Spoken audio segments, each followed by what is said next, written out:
Good morning. So some of you have seen a video where there's a voice in the background talking about how Kyle has helped the community out by allowing the hotel, the Peachtree Mall, and the Ice House to burn. This isn't him saying that Kyle is an arsonist. Kyle is a fire chief out at Lindo Fire. And, you know, these big buildings burning isn't something that we get to see a lot of around here. And under his watch, they've burned. And that is supervisor of Sutter County and Marysville Economic Development Director, you know, that sounds giddy in the video talking about it. That's Dan Flores, probably, is what many of us think. And he's, you know, obviously the issue is part of his job here requires him to get the comps up.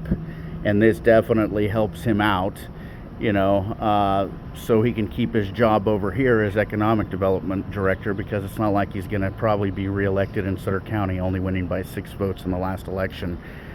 So we can blame a lot of different leadership. We could blame the police chief for, you know, multiple times people reporting squatters colonies in that building, which may or may not have caused this fire, but they've caused a lot of other fires, it's known, you know. Basically, they tell us that there's nothing they could do, but a lot of us who've noticed, especially as chronic complainers of like the repeat offenders, the, you know, not everyday unhoused community, but the troublemakers who are a certain percentage and repeat offenders, you know, we've been told by the police there's nothing that can be done. All of a sudden with Measure C, which is a penny tax, safety on the back of safety, you know, all of a sudden they're cleaning up the repeat offender unhoused community that, you know, break into homes and start fires and doing some pretty bad stuff. We notice they're being cleared out of areas, especially where we video them and take pictures. So, you know, basically, oh, look at this person. How are they going to come out here? Anyway, so basically, you know, we could blame police leadership. We could definitely blame Economic Development Director Flores.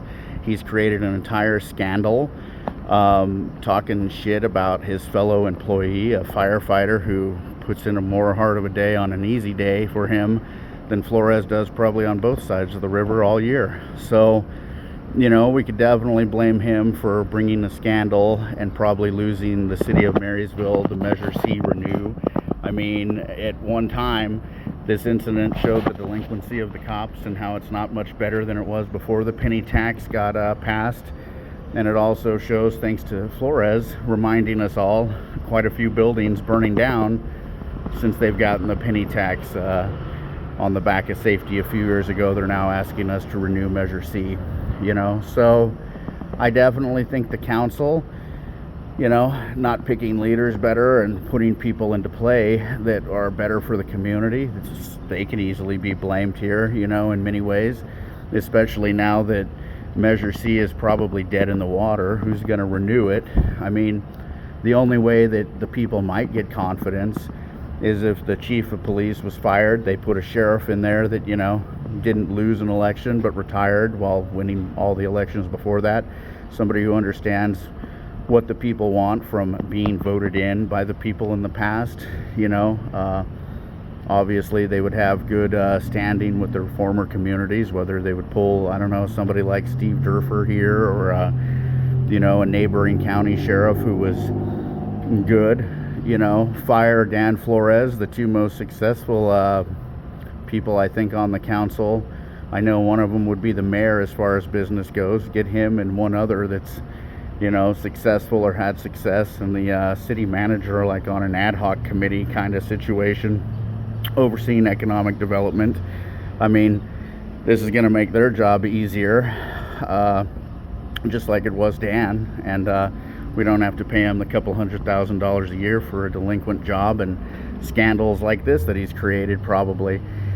You know, Kyle, I don't know, I feel like maybe we should hire a captain or something to complement Kyle, who has more experience at stuff like this as time goes on and bigger buildings get built.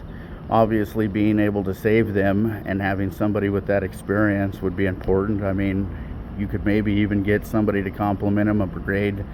I don't know the structure of firefighters outside of what I learned on Save Sutter County Fire, to be honest, but somewhere in the ranks There must be some wildfire firefighter that has a lot of experience saving houses surrounded by, like, you know, skyscraper-sized trees. Outside of, you know, doing that, I don't see how the council is going to get reelected themselves, let alone have any hope of Measure C, which the city does need, because, you know, delinquent leadership for however many decades now outweighed the good councils. So anyway, please don't blame Kyle. It's not Kyle's fault. It's he was in there putting his life on the line, and around here, and his men's life on the line. You know, he's not an arsonist. Lots of good people in the community are reaching out to me and other people explaining what a good guy Kyle is, and this isn't his fault. So let's put the blame where it belongs. Let's put it on Chief Sachs, let's put it on Dan Flores, and let's put it on the council if they don't get their shit together. Have a great day, folks. God bless. Please be nice to our firefighters.